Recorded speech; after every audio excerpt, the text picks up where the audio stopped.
Want to see a dead rat? Question mark, story 7, deception.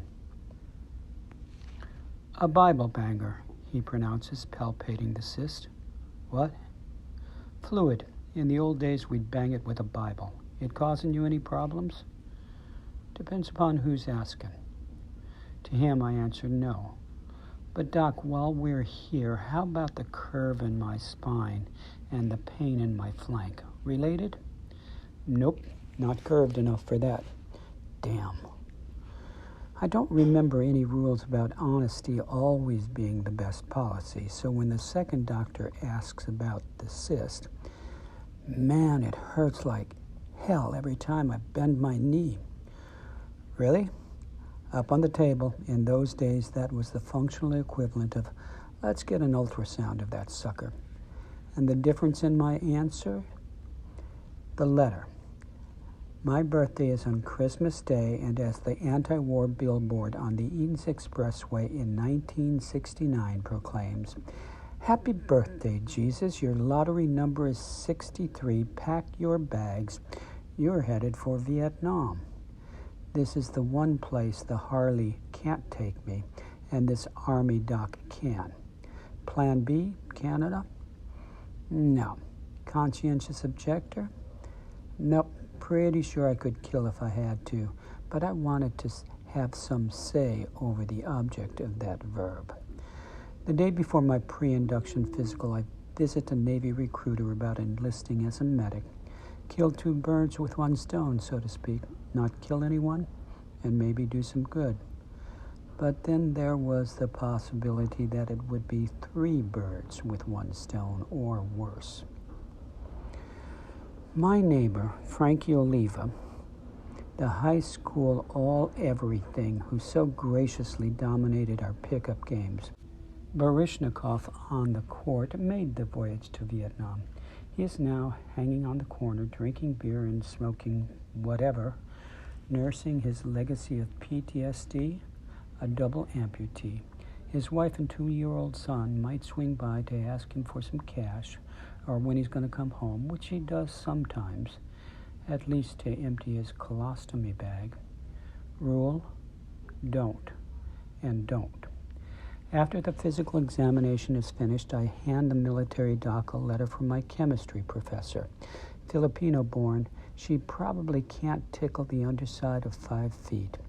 On the first day of class, she enters the lecture hall with a determined stride, despite being weighed down by a stack of books that would have made Goliath real. She sets them on the podium, scans the 200-plus students in the audience, and proceeds. Life is really very simple, and it is governed by very simple rules. I am going to teach you some of the simply beautiful rules of life. Great. As a shiftless son of a gun still reeling from a wrestling bout with God, I am in serious need of simplicity and rules. The rules she teaches are simple, but woven into intricate webs stretching throughout the universe. Many of my comrades fall at the first exam. I score second in the class.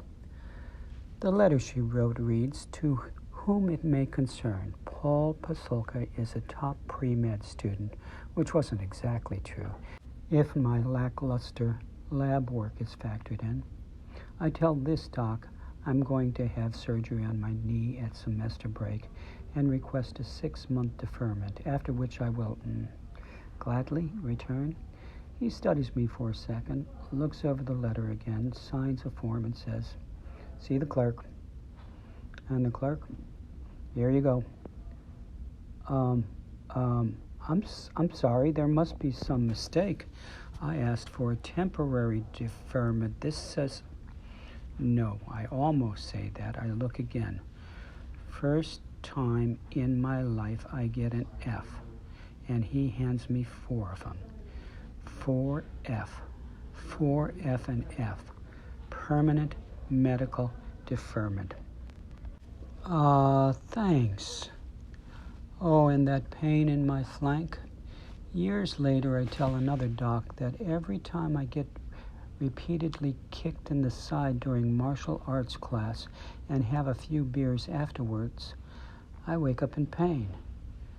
His response, let me get this straight. You want to pay me $100 to tell you what to do about this? Well, what the hell. Let's get an ultrasound of that sucker. Yep, kidney as big as a football. Congenitally dysfunctional. Would have been 4F on that. One more thing. If you're about my age and you were born on September 24th, your lottery number was the last drafted in 1970, as I'm sure you know. Thank you. You took a nom for me, and I sincerely hope it worked out okay. So, Vietnam off the travel log, what's next? What the hell, might as well finish school.